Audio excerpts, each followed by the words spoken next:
अस्सलाम वालेकुम प्यारे पाकिस्तानी। उम्मीद है आप जहाँ होंगे खुश होंगे या खुश रहने की कोशिश कर रहे होंगे। कई कई वाक़यात हुए, गुजर गए, कई वाक़यात हो रहे हैं और पाकिस्तानी कौम जो वक्त गुजरता जा रहा है, जो वक्त का ज़िया हो रहा है, लग रहा है किसी को किसी चीज़ का कोई अफसोस नहीं है। ईद से आगे पीछे एक तो सबसे बुरा वाक़या ये हुआ जो कुरान जलाया गया यूरोप में कुरान जलाया गया, स्वीडन में, और पाकिस्तान में ईद के मौका पर एक मखसूस तबका को ईद मनाने की इजाज़त नहीं दी गई। कैसा तालमेल है। और सबसे बड़ी दुख और अफसोस की बात है क्योंकि बोला भी नहीं उस बारे में, किसी ने जिक्र भी नहीं किया कहीं पे कि इस मुल्क में क्या क्या कुछ हो रहा है। और हम इंतज़ार कर रहे हैं कि अल्लाह ताला की रहमतें आए और यहाँ से ये जो नसूर हैं, जो चिपके हुए हैं, जो आस्तीन के सांप है, ये निकल जाए। ये कैसे जा सकते हैं जब हम अपने आप को बदलने नहीं चाह रहे हैं। जितना मर्जी समझा लें ज़माने में, अब इस ज़माने में जितनी मालूमात और जितनी आम है मालूमात, इतनी तो किसी ज़माने में नहीं थी। हर किस्म की मालूमात आप ढूंढ सकते हैं अगर चाहें तो।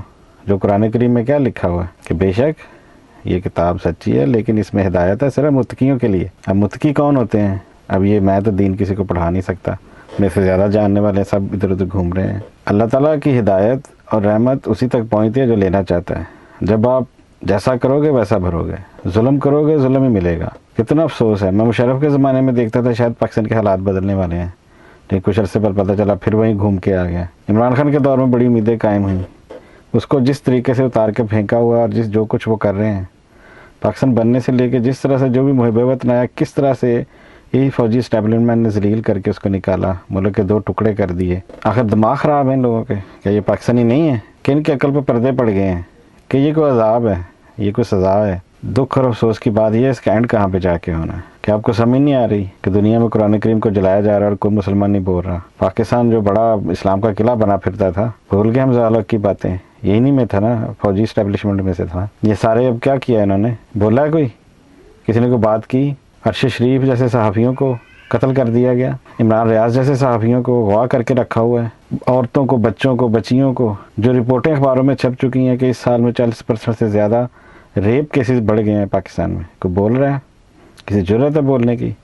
जो तो बिके हुए सहाफ़ी अहमद मीर और आसमा शिराजी और ये दूसरे तीसरे जितने भी हैं वो तो अपनी जगह पे हैं। हर कोई घर घर में लोग जो रो रहा है वो रो रहा है, उसके आंसू खुशक करने भी कोई नहीं आ रहा। कैसे आए? अगर मुझ पे मेरा से बड़ा ताकतवर जुल्म करता है तो मैं अपने से कमज़ोर पे जाकर जुल्म कर देता हूँ, तो अल्लाह ताला का तो साथ बराबर हो गया। वो कैसे? वो तो कभी कभी देखता हूँ, सोचता हूँ रोज़ के हालात देख के कि वो तो शायद माइल बा करम है, वो तो कर्म करना चाहता है, लेकिन जब वो हालत देखता है सोचने पड़ जाता है कि ये क्या है, ये इंसान है, कीड़े मकोड़े हैं, क्या है? जो कि इस ज़माने में हसन निसार ने कहा था कि इन लोगों को डीएनए चेक करवाया जाए, जो पाकिस्तानी कौम है ये ह्यूमन है या क्या है, ये मिडिल क्लास से रह गई है, इनके दिमाग थोड़ी समझ आई जब इमरान खान ने समझाया कि लोगों के पिछले 40 साल से दिमाग ही नहीं पूरी तरह तरक्की कर रहे हैं। उनको खुराक की कमी की वजह से जिस्मानी ग्रोथ, दिमागी ग्रोथ, हर चीज़ रुक गई हुई है। ये जो फ़ौज में भर्ती होते हैं, जो सारा कुछ इस तरफ आखिर अपने मुल्क को तबाह कर रहे हैं ना, एक सर्कल में घुमा रहे हैं, इन्हें समझ नहीं आ रही। यही दुनिया है ना, इसमें यूरोप तरक्की कर गया, अमेरिका तरक्की कर गया, कनाडा तरक्की कर गया, कैसे कर गए? इवन इंडिया जो इतना कॉम्प्लिकेटेड मुल्क है वो तरक्की करता जा रहा है, कैसे? बांग्लादेश कहाँ से कहाँ निकल गया? कुछ चलने का रास्ता है ना, एक तरफ चलना है ना, आपने चलेंगे तो कहीं पहुँचेंगे ना। आप चलने ही नहीं देंगे तो पहुँचेंगे कैसे? कैसे पहुँचेंगे आप किसी मंजिल पे जब आप वहीं पे घूमते जाएंगे? ये अजाब है, साफ नज़र आ रहा है ये अजाब है। आप में इज्तिमायत, जब भी किसी कौम में जमा पैदा नहीं होता, इज्तिमा नहीं होता, तो इसका मतलब है आप हर उस हिदायत से बहुत दूर जा चुके हैं कि आपको अंदाज़ा ही नहीं आप कर क्या रहे हैं। आपके पास जो भी जाहिल उलमा आके जो भी कहते हैं आप मान लेते हैं उनकी बात, जो इस ख़ास अदारे के पाले हुए हैं। कि आपको पता नहीं चल रहा कि जहाँ पे भी इमरान खान या उसके साथ जितने भी लोग हैं, जैसे इमरान रियाज के ऊपर बहुत ज़्यादा केसेस करवाए गए, सब क्रिमिनल, हर इलाके के नशा फरोश, हर इलाके के बर्दा फरोश, हर इलाके के जो भी हर किस्म का चोरी डाके करने वाले लोग हैं। यानी कि ये जो ख़ास मखसूस अदारे हैं पाकिस्तान के, उनके जितने भी हवारी हैं वो सब क्रिमिनल हैं। क्या वो खुद भी क्रिमिनल हैं? खुद भी नशे बेचते हैं? किस किस तरह के वाक़यात हो रहे हैं। आज मैं अब देख रहा था अभी ट्वीट पे कि आज फातिमा जना का बरसी है, लेकिन किसी को याद नहीं है, किसी को पता नहीं है, उसकी ज़रूरत भी नहीं है शायद किसी को।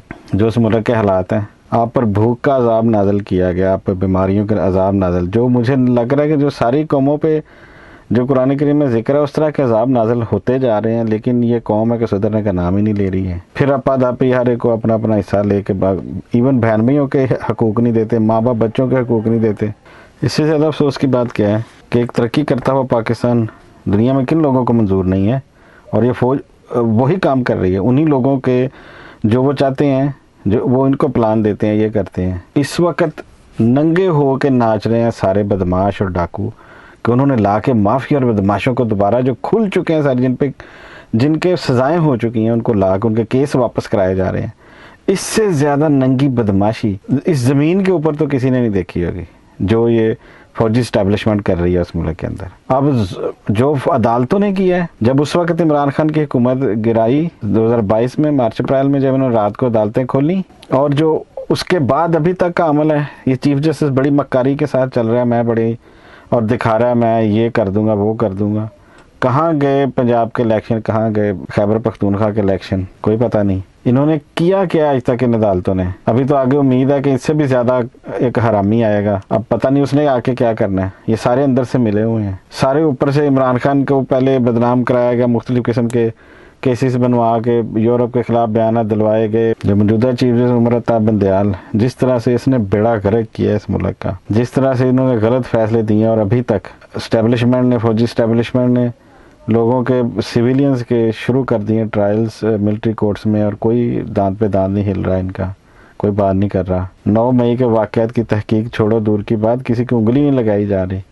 जो 14 कत्ल मॉडल टाउन में हुए थे उसका भी किसी को पता नहीं चला, और ना को, क्योंकि ये खुद करवा रहे हैं। इसका मतलब है कुत्ती चोरा न रली है, आप कुत्ते ने, काले कुत्ते काट रहे हैं, पाकिस्तान को जलील कर रहे हैं, पाकिस्तानियों को ख्वार कर रहे हैं। बहू बेटियों की इज़्ज़त महफूज नहीं, बच्चों की इज़्ज़तें महफूज नहीं है। हर वो काम के पीछे ये हैं जो दुनिया में बुरा होता है या हो सकता है, ये खुद कर रहे हैं। कह रहे हैं दस्ती हम खुद करेंगे, जो भी करेंगे, किसी और को करने की ज़रूरत ही नहीं है। हम हैं मालिक यहाँ पे, जिसको मर्जी मार दें, जिसको मर्जी कत्ल कर दें, जिसको मर्जी रख लें। ये किसी ज़माने में थोड़ा ग्रुप आते थे, छुरा ग्रुप आते थे, वो कौन लाते थे? वो भी यही लोग लाते थे, उन लोगों को मारने के लिए जो कोई भी इनकी मर्जी के खिलाफ काम करते थे। भाई बेवतन होने का इसमें कोई तल्लुक नहीं है। इसके साथ मैं अब आज की अपनी बात ख़त्म करता हूँ कि आप लोग इकट्ठे हो जाएं, अपने दिलों को साफ़ करें, अल्लाह ताला आप पे मेहरबान होगा। अल्लाह ताला आपको इन कसाइयों से अल्लाह ताला आपको बचाएगा, वरना आप अगर इस तरह नफाक का शिकार रहे, कभी भी इस तरह के अंजाम से आप नहीं बच सकेंगे जो ये आपको रोज़ाना दो चार कर रहे हैं। जैसे पाकिस्तान जिंदाबाद, पाकिस्तानी कौम पाइंदाबाद। अस्सलाम वालेकुम।